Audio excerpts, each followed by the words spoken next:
You've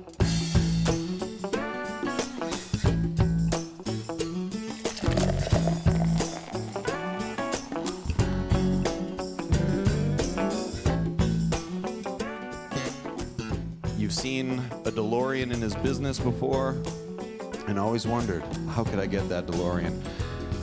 Please welcome my guest tonight, Josh Enns. Why did you have a Delorean at Enns? Well, the gentleman that traded it off, he bought it brand new. Bought it right after, actually it was not long after the show. It was kind of funny just because a good friend of mine lived on University Drive, and the gentleman that actually owned the Delorean lived on Sask Crescent and lived right on the other side of Ted. 15 years later, he traded it off on a Lexus. So we had that car in our showroom for a while, and no offense, but what a hunk. It was not an enjoyable automobile to navigate the city in. And we ended up, we needed our service drive-through painted. And Terry, the guy that painted the drive-through, was a car buff, and he traded us the painting of the drive-through for the DeLorean. Nice. So that was actually how we ended up getting rid of the car, because it was, well, I shouldn't say get rid of it, but he took that on trade. So, and that was my dad's favorite thing, was to barter. How did it start back in the? I mean, it's been an institution in Saskatoon, right? Since this. Oh, when did you go? It was, Dad had Toyota basically, well, like it was the year I was born, so 44 years ago. 45 actually, because we got I think this is our 45th year. We get, wow. Toyota gives us, every 5 years you get an award from Toyota. How many cars you sell and how many years you've been in business. So 40, and this should be 45. So he started probably, 69. Well, he's been, and before that, he graduated high school and was going to go to university. He was deciding between taking accounting or dentistry. He started working with at SMP for Harold Mann, Merv Mann's dad, okay. And worked as a summer job and ended up loving it, so he decided to keep selling cars. So he ended up selling cars for about 3 years, and he saw that Harold was consigning vehicles to dealerships that were out in the rural, like out in Osler and Hague and whatnot. So he decided that he was going to talk to Harold and say, why don't you consign those vehicles with me instead of in the rural areas? And he said, sure. So he had a 30-day consignment where he didn't pay interest on them for 30 days. So that was his motto, was try to get, well, his motto was, if you can't make ends meet, meet ends. He started, selling cars for Harold Mann, and he ended up, he was across the street from a finance company, industrial, I think it was early Industrial Alliance, but I'm not 100% sure. And they went in and talked to the bankers. The bankers said, maybe go talk to Danny, and Toyota went over there, and he said, sure, I'll take it on. And he got 9 cars. I think the first order was 9 cars, and they sold them, and he ended up selling that first year. I think he sold about 190 cars the first year, and then the next year was 300. And now our targets now are probably the next year will be close to 1,400 cars for the year. So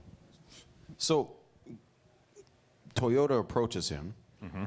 And just says, buy 9 cars, or was that you buy the franchise, take the franchise which included on. 9 cars? Which included, yeah. Well, the original order was 9 cars. It's take the franchise on. So he would, I don't know how in the 60s or 70s now would the franchise agreements, like, because the franchise agreement that I signed is, I guarantee, is a lot different than the franchise agreement. His franchise agreement was probably this. Yeah, okay. And mine was a Bible. It was, so he ended up moving into the old modern radiator building across from the bus depot there. And so he had two bays for work, and I think he had room for about 15 cars on the lot. I think 12 or 15 cars, and On the lot. So, on the lot. On the lot. So how, just for reference, we're going to get to this, but it's an interesting contrast.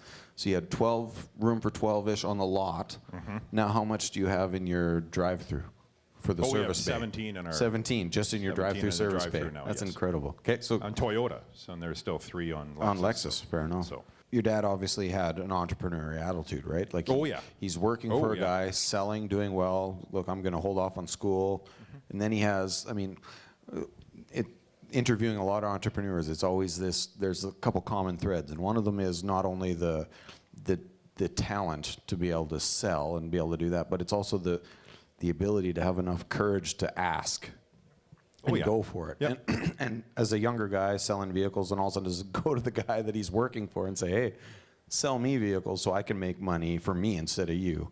That's a lot. Well, the man wasn't he was wholesaling the vehicles anyways. For Harold, it was okay. You know, for sure, it makes no difference to me whether I wholesale them here or here or here or to you. So he's building this car dealership. Yep. And then he starts doing this commercial stuff that most mainstream regular retail people would have no idea that he's building. Well, one of them, how I've understood how the industrial actually started was, somebody came in and they saw a Land Cruiser and it was the only diesel that Toyota made. Okay. So and for underground use, it has to be a diesel engine. So they took a truck and basically put a roll bar on it and welded some seats in the back, and that was it. And so the mine bought it and they loved it because the thing would run forever. Like those cruisers are, like they'll flip those things underground and flip them back. Like they run, they're tough. Forever. So the first one, and then they came back and they ordered 3 more. And then that started just kind of escalating. And, I think our biggest year was I think we sold 210 was probably our biggest year for the cruisers. So your dad has grown this business, then obviously like normal business transition, he's looking at retiring, passing the torch. Then you and your sister get involved with that. But that's not how you started in the business, right? Like no. You grew up in this business. Well, you didn't just become, hey, I'm now Josh Enns, the owner. No. You were probably cleaning cars at one point. You probably done everything to a car. Right? I've done everything to a car. Good and bad. Some of you have bought my demos, might not want to ask. No, but no, I remember being like, obviously you grow up, Dad was growing the business. I remember the old indoor sales when I was a kid, and if we wanted to see Dad, we would go to the Jubilee Building. And you'd hang out in the Jubilee Building for 7 hours and hang out, watch him walk around and talk to people. So, and I was, 13 and 12, 10, all those growing up. And so, and I started cleaning cars when I was, with my cousin Marlon. But then when I was 18, 18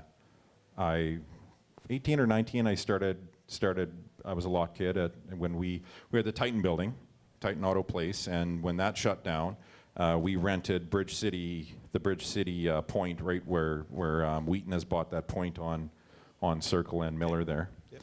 And we had that. We rented that out for about, I think 2 or 3 years, and I was the lot boy there, and then I went from lot boy, I went to washing cars, and then I went from washing cars to working in the parts, and then I worked in parts for 7 years, and I sold for 3 years. Then I worked in the business office for 5 years, went to school for 2, came back, and Dad kind of at that point was starting to spend a lot more time in Arizona, so he would go for a couple weeks, and when he was gone, I would kind of take our general manager, I shouldn't say but our general manager and I would kind of, and I learned quite a bit from our general manager, and we would run stuff by Dad, whether it was a good idea, bad idea, whatever, and then slowly as he started spending more and more time down there, he started letting go. I just was doing what he told me to do, and I'd carry it out as as I felt he wanted, and so then he basically would have been about 4 years ago, 4 years ago, he stepped down, and my sister and I took over, and I've been, president. And So how was that planned out? That wasn't just your dad coming back from Arizona saying, "Hey, look, I think I want to stay there longer, have fun," right? Like there was a process to that, and how has that affected you and the family? Have you been able to kind of navigate that fairly well? well, I can navigate it quite well because my partner Erin, my sister, doesn't say too much. She just she kind of lets me kind of do my thing, and trust the fact that I know where we want to go, and and so, but so there hasn't been any like I know I'm in a dealer group with 15 dealers from across Canada, and seen that the hatred of I hate how my brother or sister whatever runs the company, and I think I can do a better job, and sometimes they haven't been in the business, sometimes they have been in the business, but no, it's the thing is I've been lucky enough that I was left really handed a business that he had grown in a way that people respected him. He was honest with everybody. Speaks volumes. So you and your sister take over 4 years ago, and in the last 4 years, I would say the presence of Ends Auto has grown substantially, and that's not only in your community involvement, and I've said this, but I have to give a plug to it. Lowe's in Motion. You're the keynote. You're the main sponsors. It's a great fundraising event.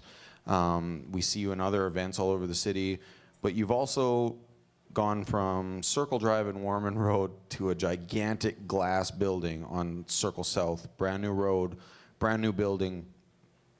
How did that conversation go with your dad? When we moved, our vision was, we fought long and hard with Toyota about how we wanted to build our service department. We wanted the drive-throughs with that you don't make it, no appointments necessary, and you're going to get in. Once you're in the door, you're going to get in and out in a half hour or 40 minutes. And your car is going to be washed, it's going to be vacuumed, it's going to have a checkup done. And we wanted to do that because of how the previous thing was, how it had been. And 3 weeks to 45 minutes. Yes. Well, that's, yes, you might wait outside, but it's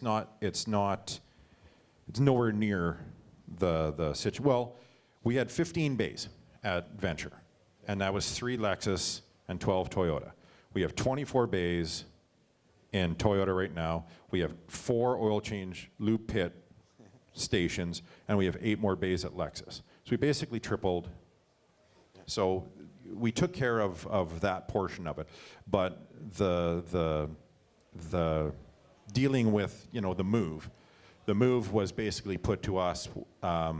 Either you build, or there's another dealer. We're putting another dealer into Toyota, into Saskatoon.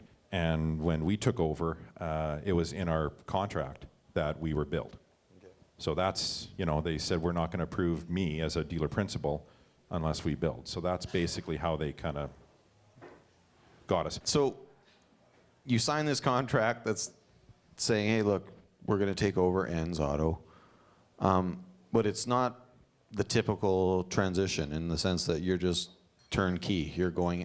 You've signed a contract that now says, oh, and by the way, now that you've started and you have to take over this business full time, you also have to build a building, which is on its own a full-time project. So how long did that build take? Design and build was 5 years. Okay. The build was just over 2 years. The build, there were issues with the build. We had, where we're building was a swamp. There were times we were putting in, the oil change pits that we put in were,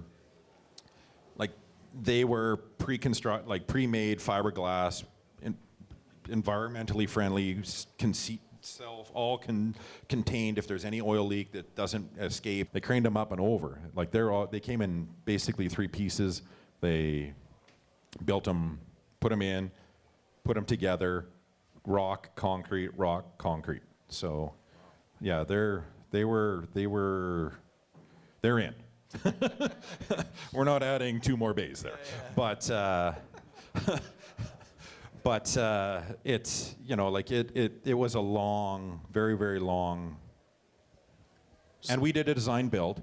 When we built, it was put to us that we, you know, we've had a long-term relationships with a lot of companies that, you know, that have bought a lot of cars from us. And so we in turn wanted to make sure that we were returning the favor.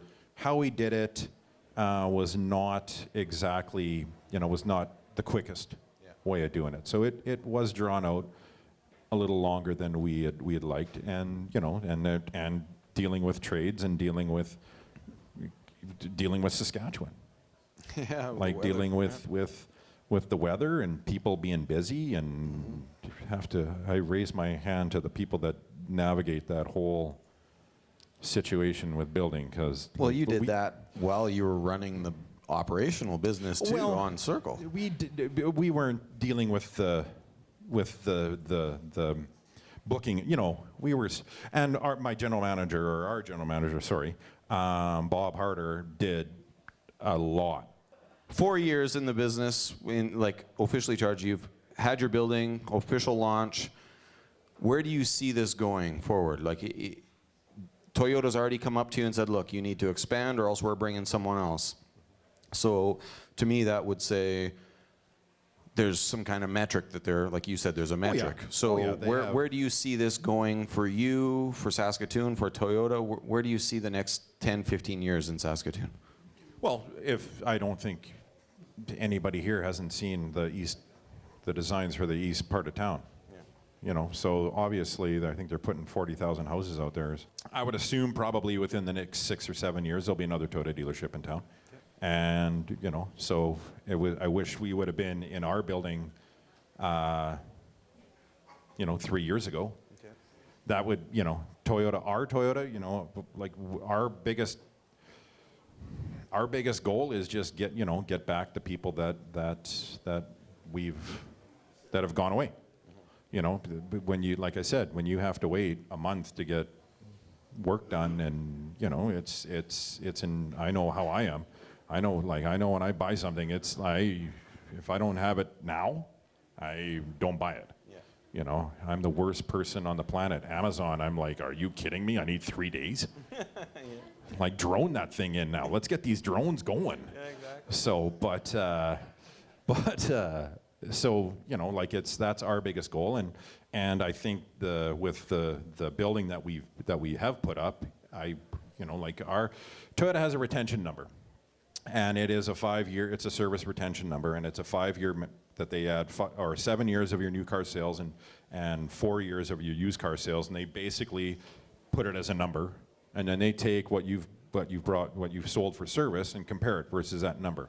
Our highest on Venture Crescent, the highest we'd ever, and this was 2 shifts, and like this was working hard, like lots of hours. That shop was open, and I think we were at 48%, 49% was around the highest we ever got. Last month, our number we got was already at 58. So it, you know, and our highest month was the month before we moved. So that's an obvious metric change. So in 3 months, we've bumped it 10%, and we still are kind of at the point where like our shops, like we still need 6 techs. Like we've only got 18 techs right now. Okay. So on the Lexus side, we have 4, so we can still fit 3 more because one of the bays is alignment bay, so we're not using it. But so there's 7 techs there. So the numbers, you know, if we can get 70% retention, that's our goal is, and keeping everybody happy. That's the biggest thing, is trying to repair some of the bridges that were burned because people were mad. So, and I don't blame them. So you've got potential to grow still, Oh, yeah. and you obviously see the city growing. What do you see being the biggest problem for your expansion? Is it is it the economy collapsing and there not being money, or is it the labor side? Like, where are you seeing a weakness now as a business Well, owner? our biggest challenge is labor. Finding technicians is like we've brought in two guys from Philippines and 3 guys from Britain, and we've got 3 more guys from Britain that are just waiting for papers to be signed. So labor is an enormous challenge, and like it's to the point now. Toyota actually, just on a side note, but Toyota is building a school in the Philippines to train technicians to go around the world. Wow. So that is their goal now. So it's not just a Saskatchewan problem then? No, it's I think it's more of a Western problem than, I don't hear this as much when I'm in our dealer groups with the Eastern dealers that they run into this problem. And obviously, with the changes in the employment laws, you see, because it's pushed from the East, that they don't see. I talk to our dealer group, and they're like, well, what are you talking about? And you talk to people from Toronto, well, move to Saskatoon. I still think Saskatoon is we're riding horses down the street. Yeah. So, it's amazing the concept, how people see it, I guess. Mm-hmm. So, but the labor side is a huge problem. For us, our industrial division, we've been doing it long enough now. Like, our parts business for industrial is a very, very large part of our business now. And once the potash pricing starts taking a dive, then they start pulling back. We're not selling trucks. Once they don't sell trucks, we don't sell parts. So,